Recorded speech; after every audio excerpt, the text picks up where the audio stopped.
Bueno, seguimos conversando junto a Ana Piquer de Amnistía Internacional respecto a la situación que se está dando en Aysén.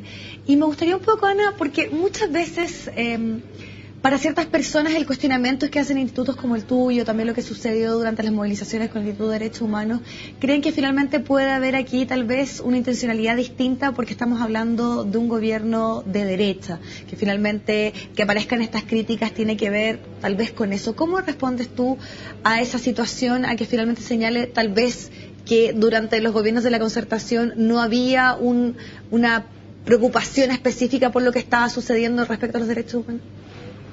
De hecho, sí había una preocupación específica por los derechos humanos. Amnistía Internacional es una organización independiente e imparcial de todo gobierno y nuestros cuestionamientos en materia de derechos humanos apuntan no solo al gobierno en particular, sino al Estado de Chile y las obligaciones que como Estado tiene en materia de derechos humanos. Y en ese sentido hemos criticado lo que haya correspondido criticar en todos los gobiernos, durante los gobiernos de la Concertación y ahora en este gobierno. No hay un sesgo en términos de quién está gobernando ni en qué país se está criticando. Y ahora tú consideras tal vez que en comparación con lo que sucedió, porque nosotros también hubo otro tipo de movilizaciones, han habido otras manifestaciones, en estos años, ¿ha habido tal vez un uso más excesivo, distinto a lo que sucedía en años anteriores? ¿Ustedes han podido percatar esa situación? O sea, ha habido más incidentes, pero también ha habido muchas más manifestaciones. Entonces claro, es difícil saber la comparación. Hasta dónde, claro. Pero los métodos que se han utilizado ahora, ¿son más represivos, por ejemplo? Yo creo que podrían ser más represivos, pero más preocupante que eso me parece que es la ausencia de reacción por parte de las autoridades. ¿Falta de diálogo tal vez? ¿Tú crees que tal vez? Puede ser falta de diálogo, puede ser también falta de una señal clara en términos de que el actuar policial en este contexto es condenable. Que no es algo natural porque hay una manifestación que necesariamente tenga que salir el lanzaguas y las lacrimógenas.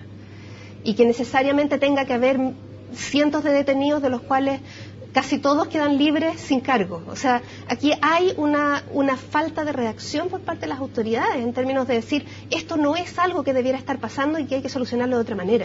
¿En ese sentido tú crees que existe una posibilidad concreta por parte de quienes establecen estas denuncias de poder demostrar y que haya finalmente una condena a las fuerzas policiales respecto a lo que está sucediendo? Porque tú mismo lo comentábamos, lo que sucedió durante las movilizaciones, hubo varias denuncias, hubo fotografías, hubo una preocupación por parte de varias instituciones respecto a lo que estaba sucediendo, pero en concreto no se ha visto nada, por ejemplo, de condenas a efectivos policiales respecto a su actuar, de algún tipo de sanción en particular.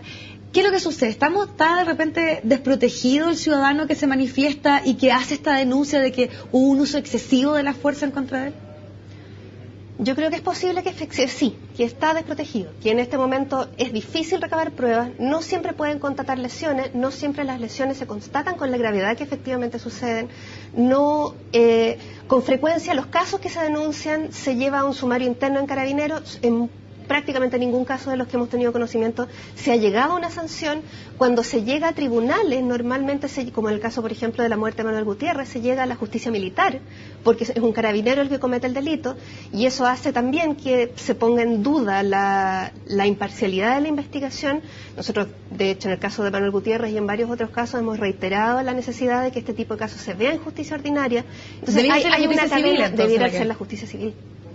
Debería ser la justicia civil y no hay ninguna razón para que lo haga la justicia militar. Esto es algo que viene de antiguo, que ya hay un caso, que es el caso Palamara, en la Corte Interamericana de Derechos Humanos, que se refirió al tema de la justicia militar en Chile y dijo que no debería aplicarse al caso de violaciones de derechos humanos. Se modificó solo la mitad, se modificó que ahora los civiles no pueden comparecer como acusados ante la justicia militar, pero cuando el perpetrador es carabinero, se ve en justicia militar. Claro. Y eso también genera una serie de dudas en términos de que es la misma institución la que está investigando.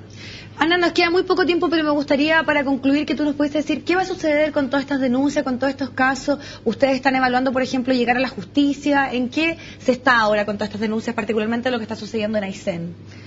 Estamos monitoreando la situación muy de cerca, estamos en contacto con personas que están en terreno y vamos a seguir tratando de recabar toda la información que podamos recabar para ir evaluando qué medidas necesitamos tomar, seguir de todas maneras visibilizando el tema, que no se pierda en los medios, que no se pierda en la opinión pública de que esto es algo grave, que hay que poner presión a las autoridades para que se tomen medidas al respecto. Bueno, te queremos agradecer el tiempo que has tenido junto a nosotros de poder darnos cuenta de esta situación, particularmente de la denuncia que están planteando ustedes respecto a lo que sucede en la región de Aysén. Gracias a ti.